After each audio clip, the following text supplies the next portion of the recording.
Way back in the 80s, I remember asking myself, what would I do, or what can I do to get perfect health, to get better, the best health, and to protect myself? And guess what I thought up? It was to live near a hospital, so that if I had a heart attack or something like that, I would be near the hospital. I could go in there and they could work their magic. Come on, girls. And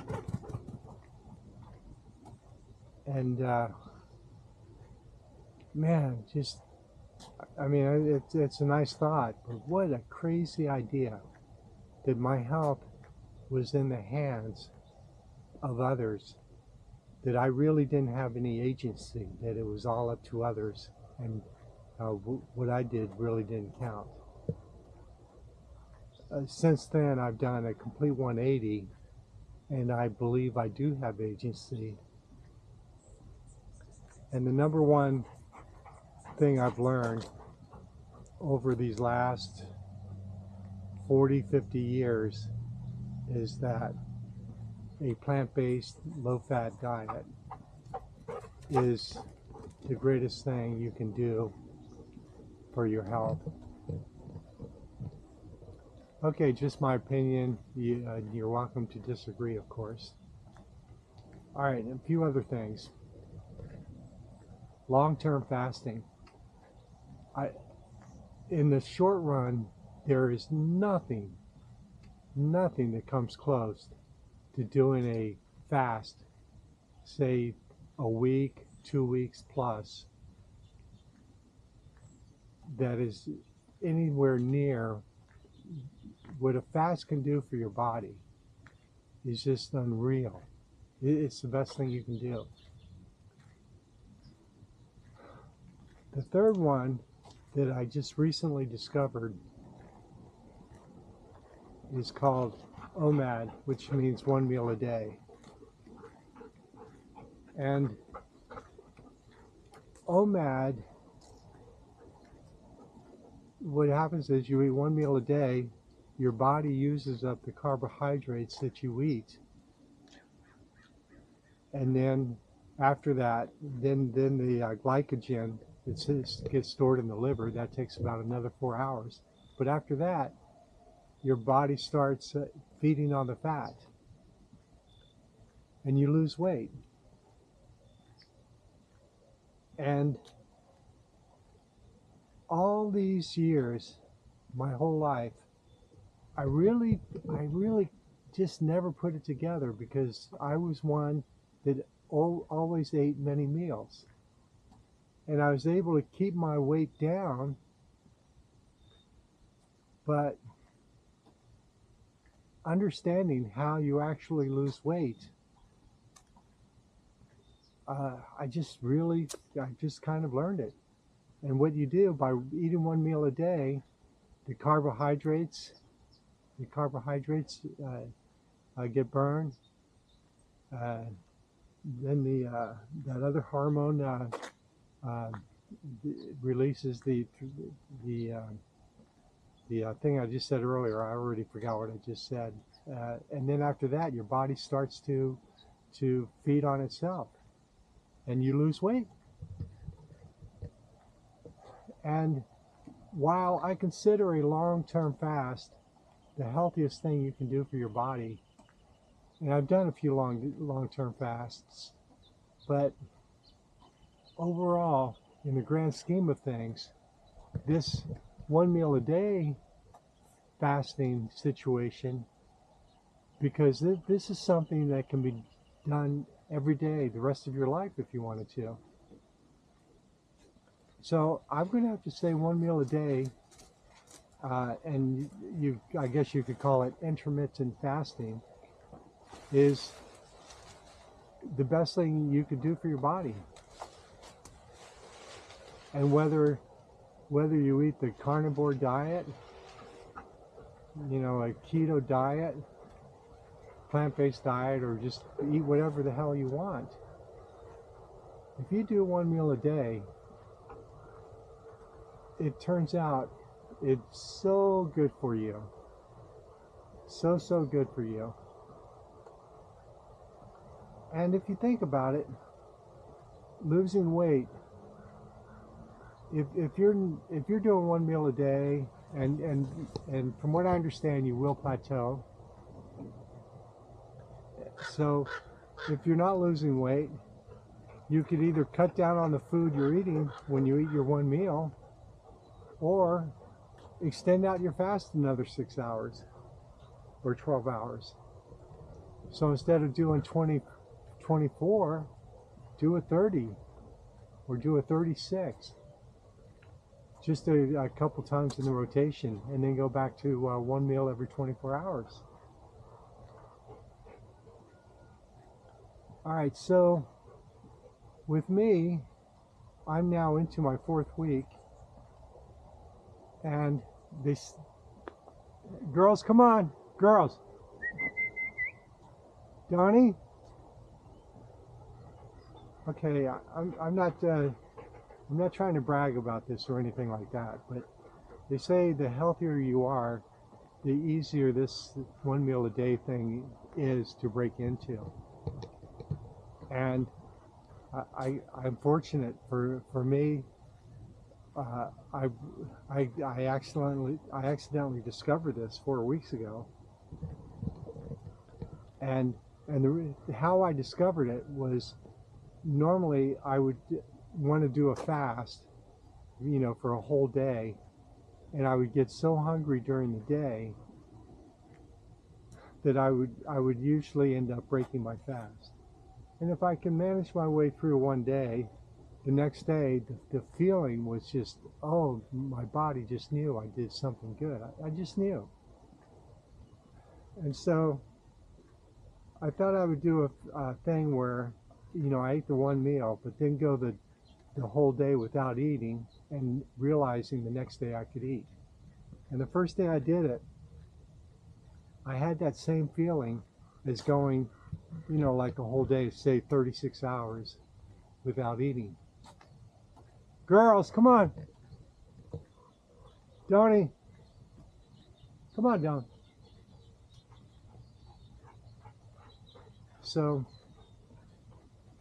4 weeks ago, I decided, okay, I'm going to go ahead and eat one meal and not eat again. Donnie, come on over here. Good girl, baby. Izzy. Come on, Isabel. Good girl, baby. Good girl. So when I did it the very first day, the next day after doing it, I felt so good. And I forget really my thinking on it, but I continued it, and now I'm into my 4th week. And just a little side note, I believe I want to do this the rest of my life. I started around, and also I don't really need to lose weight. I'm 6 feet tall. I'm 175. I'm in my 70s. And they say when you get older, it's harder to lose weight.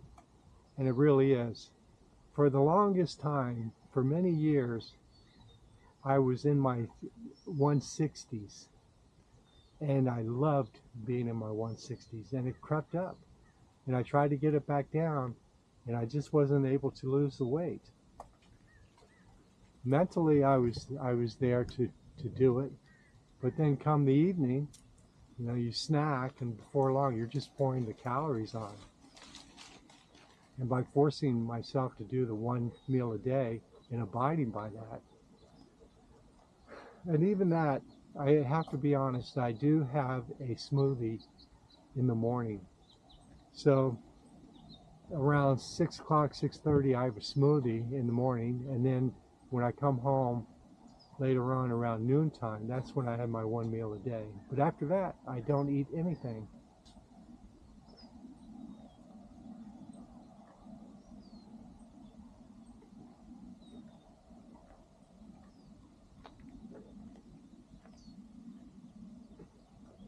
So I was at 175 when I first started my fasting, and I weighed myself a few days ago, and I'm down to 166.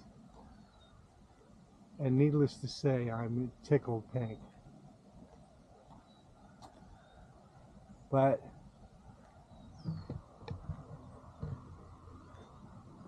I still see myself as doing this the rest of my life. It's and doing this because it's such a healthy thing for the body. It is so healthy, and I believe it's really the way to eat. One meal a day. That's how it should be.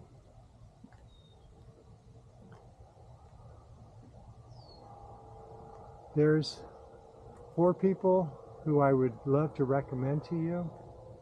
The first one is a YouTube channel called 6 Miles to Supper, and she's got a wonderful video channel where she talks about one meal a day, and she's been doing it for years. And also she does interviews. So 6 Miles to Supper. The next one is a person she interviewed, and his name is Juan Sarmiento, I believe it is. Come on, boo-boos. Good girls. Good girl, Issy boo-boo. Juan Sarmiento, and he tells his story. Wonderful story. I'm going to guess losing over 100 pounds. Not sure. All these people over 100 pounds. The next one, he lost over 100 pounds, is,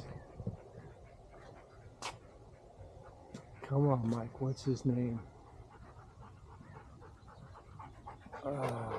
His first name begins with a J.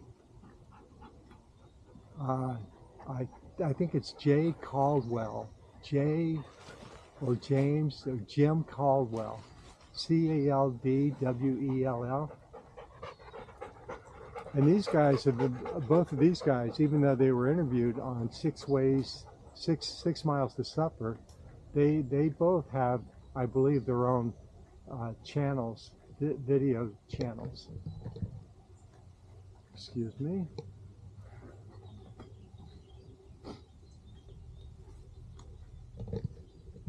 This guy, he's a wonderful interview, lost over 100 pounds. He's been doing it for years, and he talks about how he did it. The fourth guy, his YouTube channel is called OMAD, OMAD Revolution. And he's been doing it, he lost almost 175 pounds. And he's been doing his channel for probably over 10 years. Come on, girls, over here. Come on, babies. Good girls. Izzy boo-boo. Good girl, boo-boos. That a good girl. Good girl, Donnie. Come on, Izzy boo. Good girl, baby. So the guy doing the channel, OMAD Revolution, it's just, he's got a lot of wonderful stuff in there. And it's pretty much him talking about how he does it and what to expect if you start to do it. Wonderful. And I'll tell you, I'm going to save the best video for last. And that is this girl from England. And I believe the title of the video is How I Did the Impossible. parentheses in 6 months, something like that. The girl is from New England, and in one of my earlier OMAD videos, I put her link in the description box. But she's a young lady who had 2 kids, poor, living in the countryside, and overweight, obese. And she was determined to lose the weight. And she created a video. And I didn't get that. Could you try again? Stop. Okay, so anyway, she was determined to lose the weight, and she created her own video and logged herself doing it.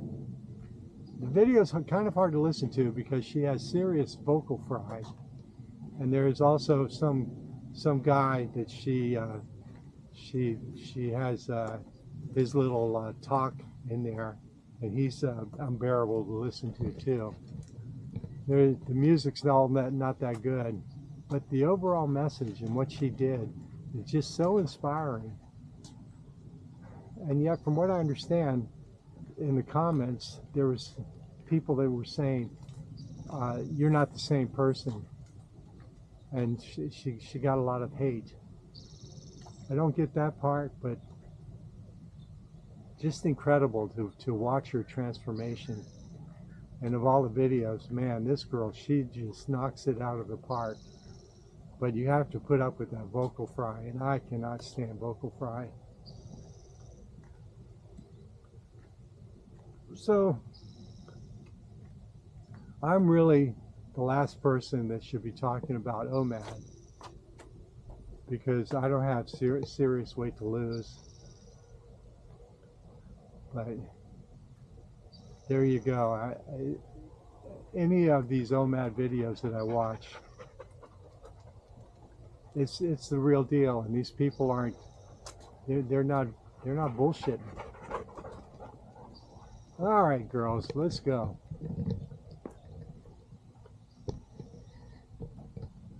Okay, one other thing. I'm going to just continue on and just say one more thing, guys. You know, I've said it before. But when you get overweight, obese,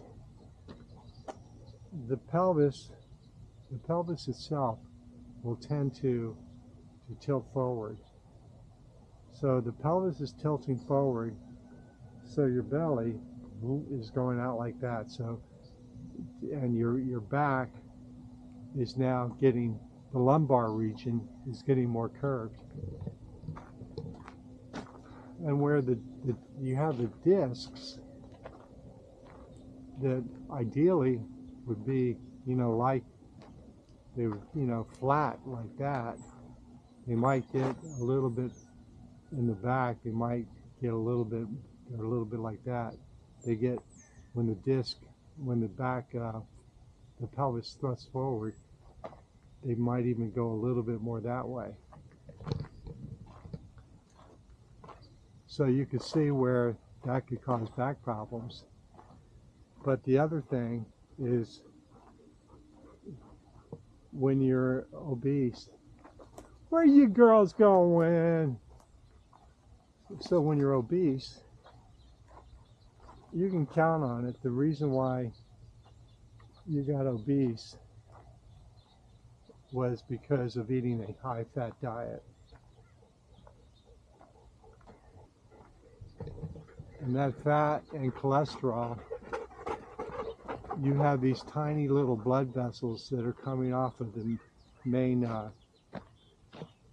pipe from the heart into your vertebrae, and those discs don't actually get blood, but a little bit of the good stuff from the blood, some fluids, gets into and feeds the discs, and that's the only way the discs get any nutrition. So if those pipes get blocked off, and you can imagine how small they are, those discs are no longer getting their nutrition. So you got the double whammy of the discs kind of being pinched off a little bit. The lumbar, doing this thing here, the lumbar part of the spine. And then not getting the discs, not getting the nutrition they need.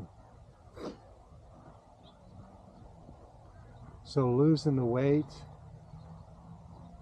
and possibly with a nice clean diet and opening up those pipes, is it possible to, through that alone, to get rid of your back pain?